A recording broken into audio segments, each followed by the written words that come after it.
Welcome, everybody. In this video, we will discuss the various forms of nihilism, what they are, and some arguments in support or against them.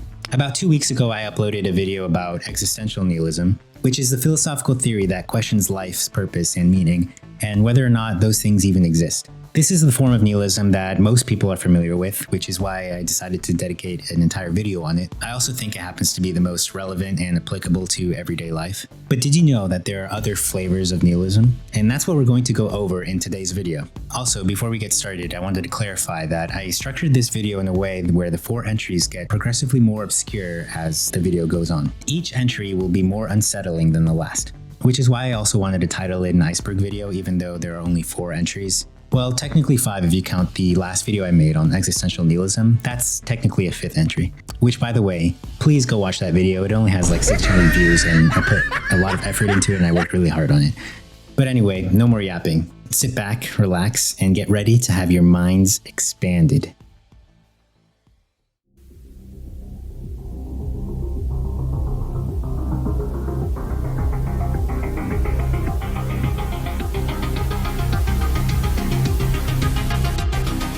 You are now watching Mereological.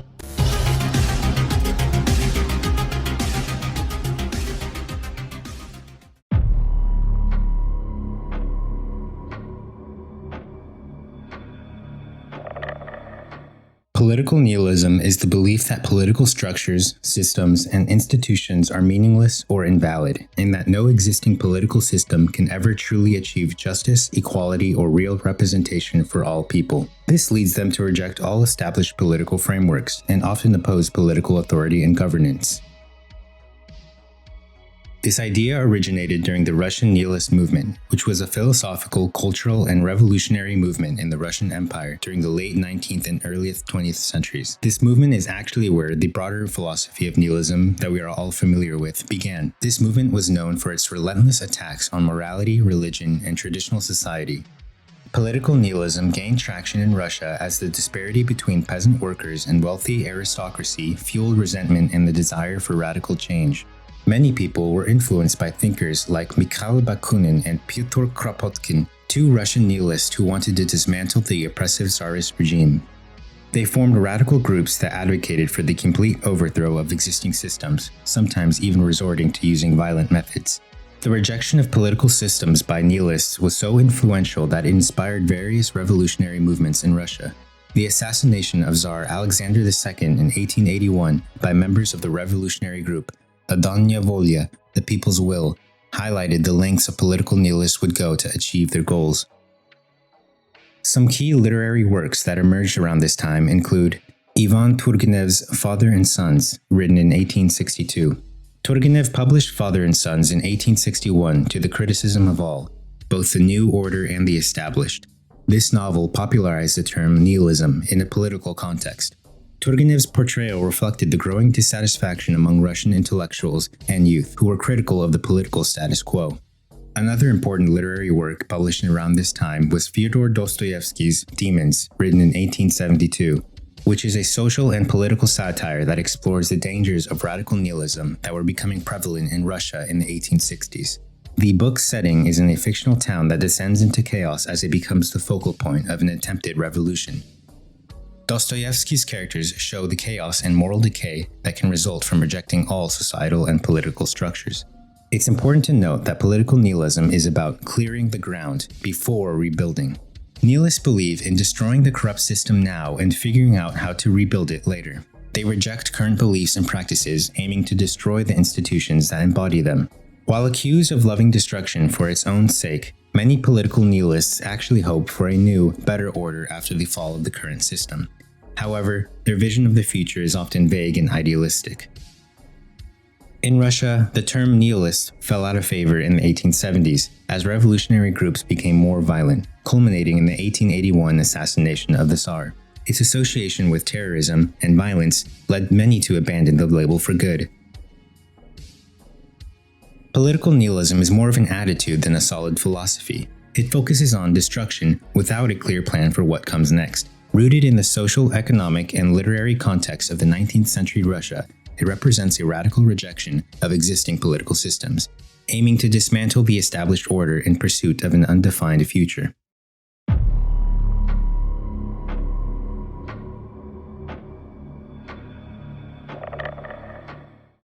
Moral nihilism is a position in metaethics which questions the nature of moral facts and properties. Unlike existential nihilism, which deals with the absurdity of human existence, moral nihilism specifically denies the existence of prescriptive or normative moral features in the world. It consists of four main propositions.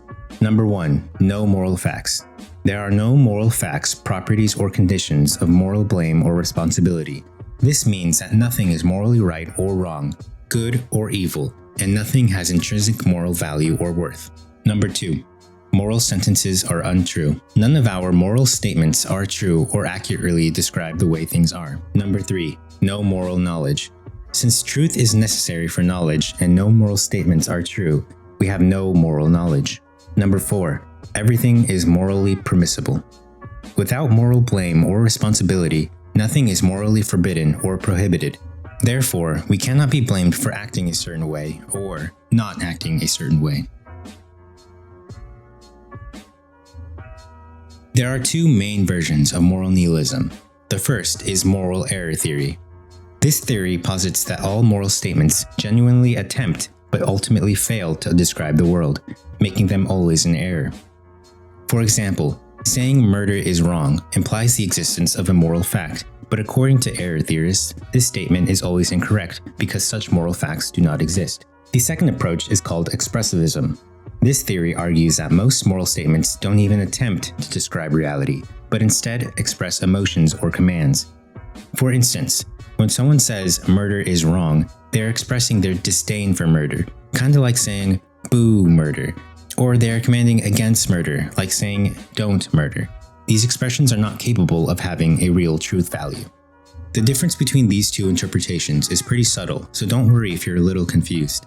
Basically, the difference lies in how the error theorist and expressivist define a statement which isn't true. For example, using the murder example again, if someone were to say, murder is wrong, an error theorist will say that this statement implies the existence of a moral fact. However, this fact happens to be false. In this case, to say the statement murder is wrong isn't true would be the equivalent to calling the statement false.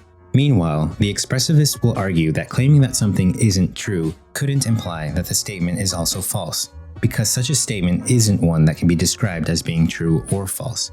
Murder is wrong is simply an expression, not a truth statement.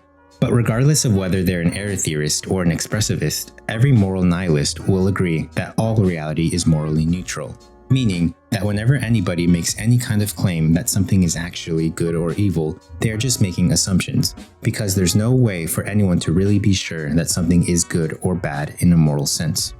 Now that we know what moral nihilism is, let's go over some arguments in support of the idea.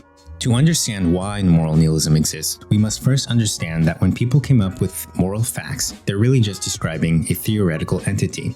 Well, what's a theoretical entity, you might ask? Well, picture a quark, which is some type of elementary particle that is the building block of all commonly observable matter. It's what makes up protons and neutrons, which also make up atoms, etc. Even though we have never directly observed such things, we nevertheless postulate their existence. Moral facts are theoretical entities, similar to fundamental particles in physics. Nihilists argue that we shouldn't postulate their existence unless it is indispensable for explaining human behavior or attitudes. Nihilists will use Occam's razor to support their idea, suggesting that moral facts are unnecessary for explaining behavior or attitudes, so we shouldn't postulate them. Here's an Occam's razor argument for nihilism. Premise 1.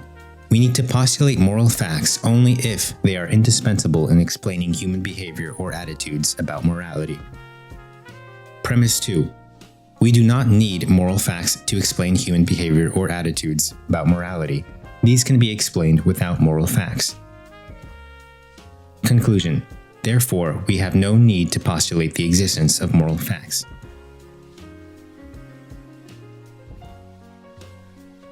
Imagine observing a couple in public. They smile, kiss, hold hands, help each other, and all sorts of that couple stuff. After observation and overhearing their conversation, you learn the following. They have a fond affection for each other. They desire to promote each other's welfare. They genuinely believe they are obligated to promote each other's welfare. These three features can definitely explain their behavior. However, the question is, are all three necessary to explain their behavior? If their interactions would be the same without a moral obligation, then moral obligation isn't necessary to explain their behavior. This supports the nihilist view that we explain behavior through environment, desires, and beliefs, not moral facts. In a relationship, there is no real moral obligation to your partner. While there is the belief in moral obligation and that might influence behavior, beliefs don't need to be true to do so. We often act on mistaken beliefs. So again, using Occam's razor, moral nihilists argue morals don't need to exist for humans to function. We can love each other, for example, based purely on desire and affection, without moral obligation. So to summarize, moral nihilism argues against the existence of moral facts and properties, leading to the belief that everything is morally permissible, even murder. However, challenges to nihilism, such as appealing to basic intuitions and the acceptance of other normative facts, provide reasons to question and potentially reject moral nihilism.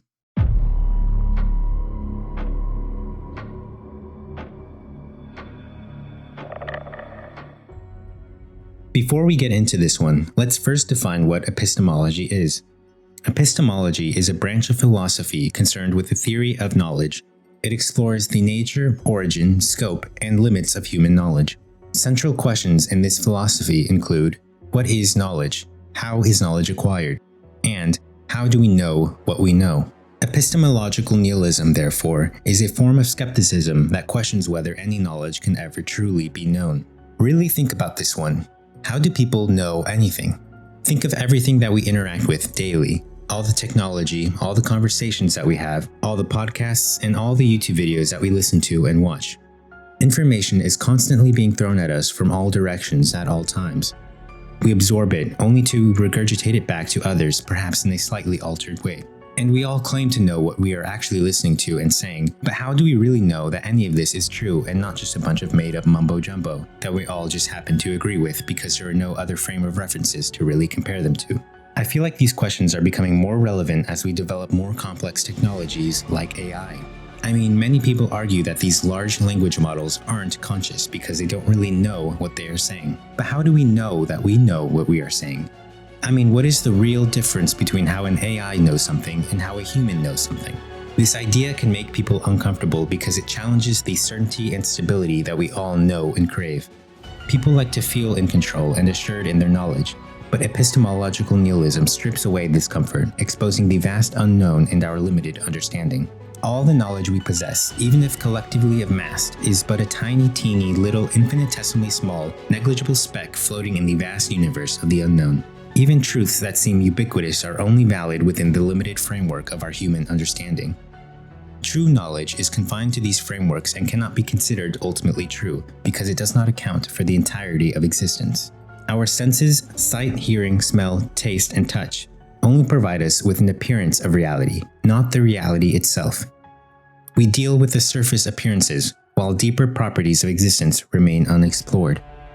This limited perception leads to what is known as naive realism, the mistaken belief that we see things as they truly are.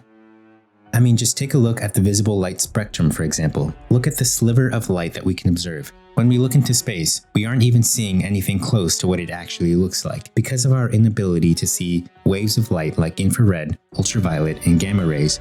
We are only seeing a fraction of what's really out there. Another wacky example includes recollections of people who have experimented with hallucinogenic substances such as DMT, psilocybin, and ayahuasca. People under the influence of these substances experience a radical shift in the conscious experience, where people claim to experience a reality more real than reality.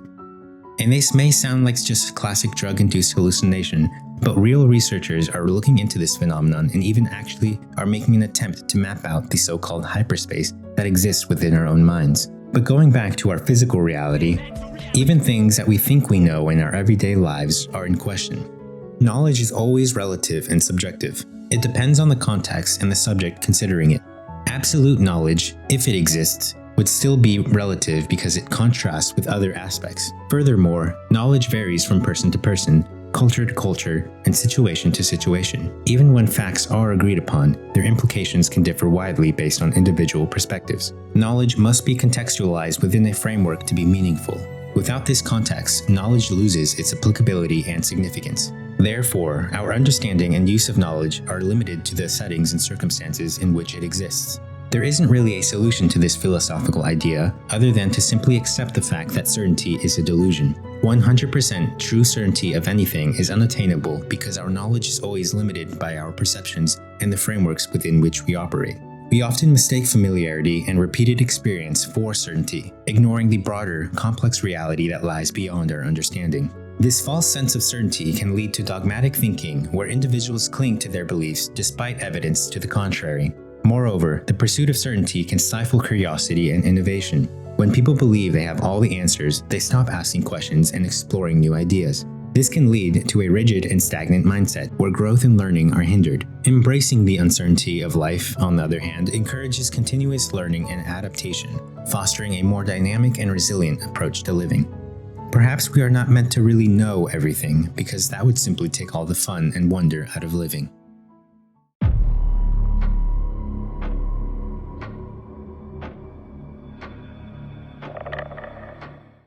Just like the last segment, we are going to start this one by first defining what mereology is. Mereology is the philosophical study of part-whole relationships, also called parthood relationships. What this means is this field of study examines connections between parts and their wholes, exploring how concepts and objects interact within a system. Mereological nihilism, also called compositional nihilism, is then defined by the metaphysical thesis that there are no objects with proper parts. In other words, Mereological Nihilism says that mereological simples, or objects without any proper parts, are the only material objects that exist.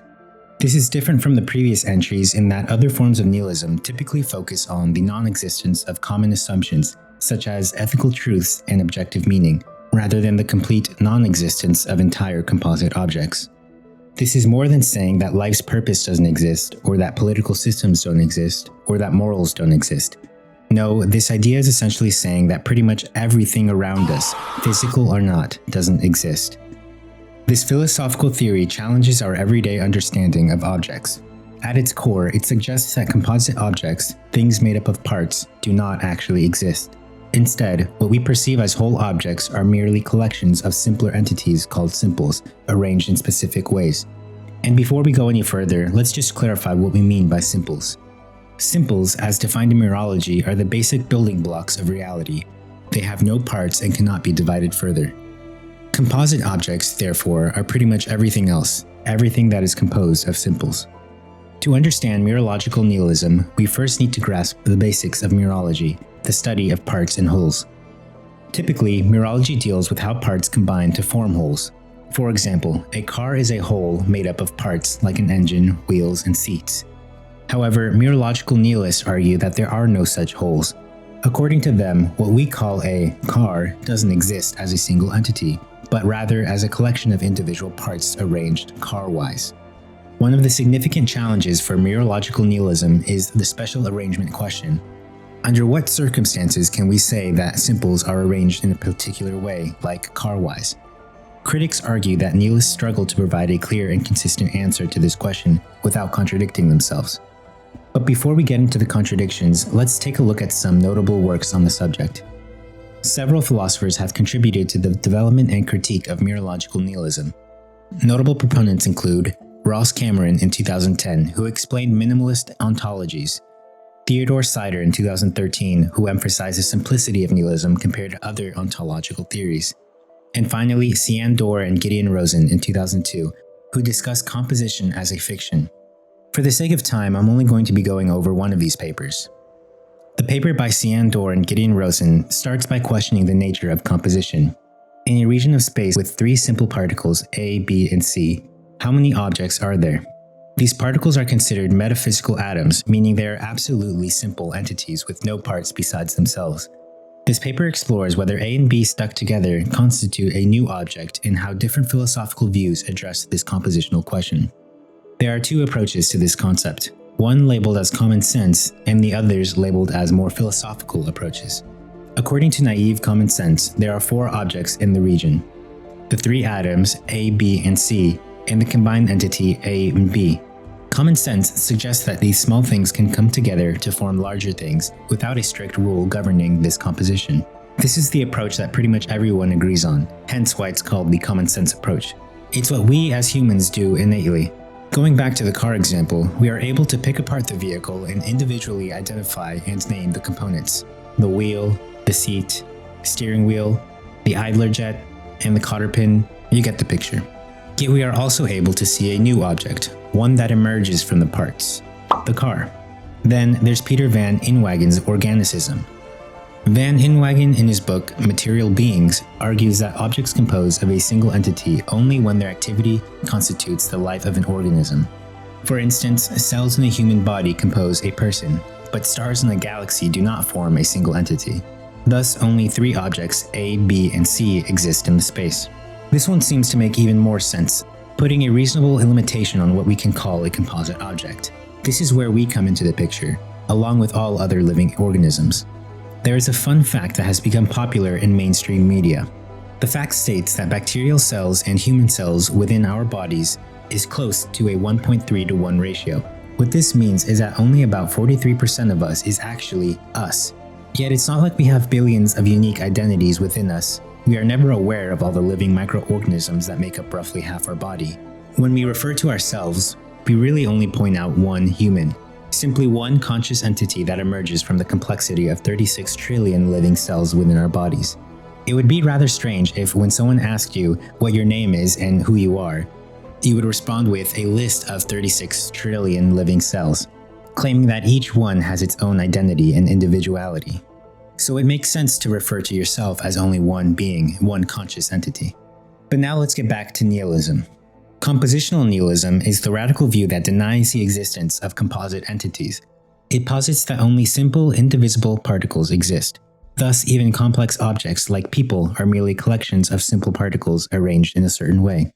We are just a glob of atoms that temporarily take the shape of a human and then fly away to occupy a different space as part of a different shape and object.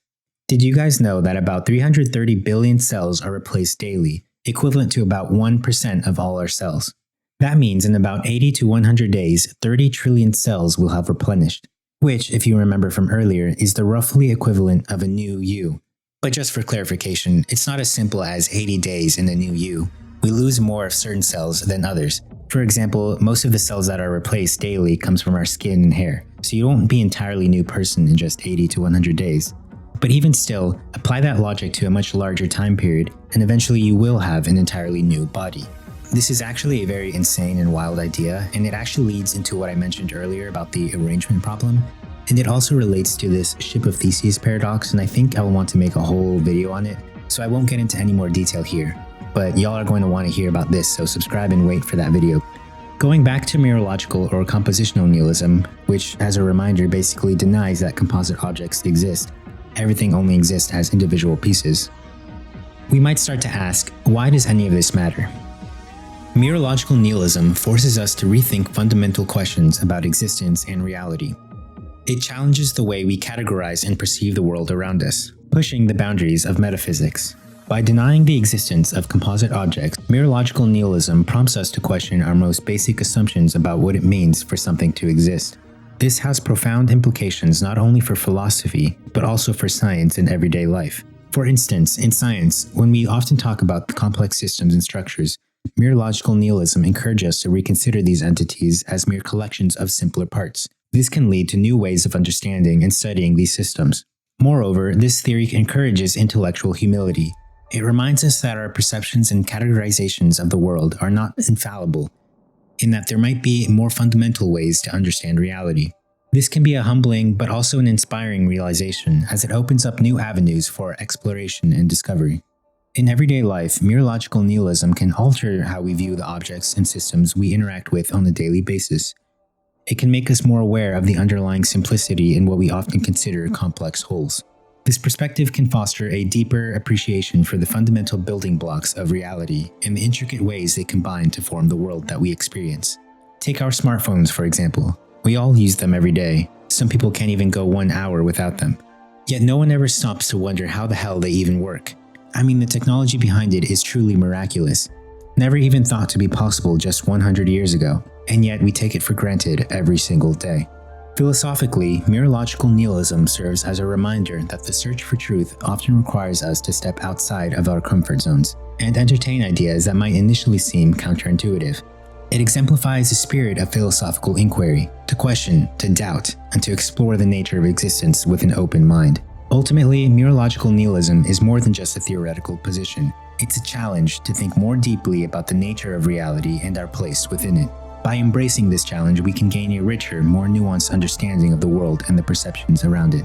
So, whether you find Mereological Nihilism compelling or not, it undoubtedly enriches the philosophical landscape. It pushes us to reconsider our assumptions and encourages a deeper engagement with the mysteries of existence. Mereological Nihilism invites us all to become more thoughtful and reflective explorers of the world that we inhabit.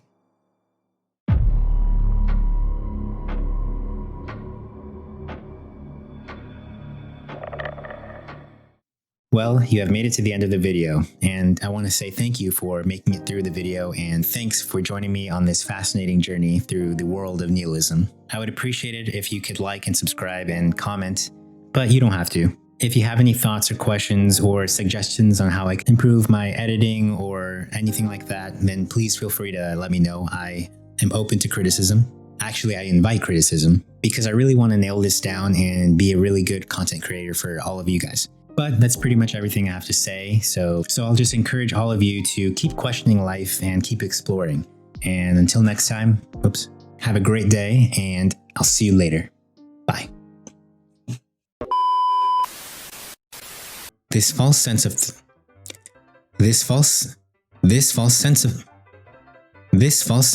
what? Knowledge is always something I gotta burp.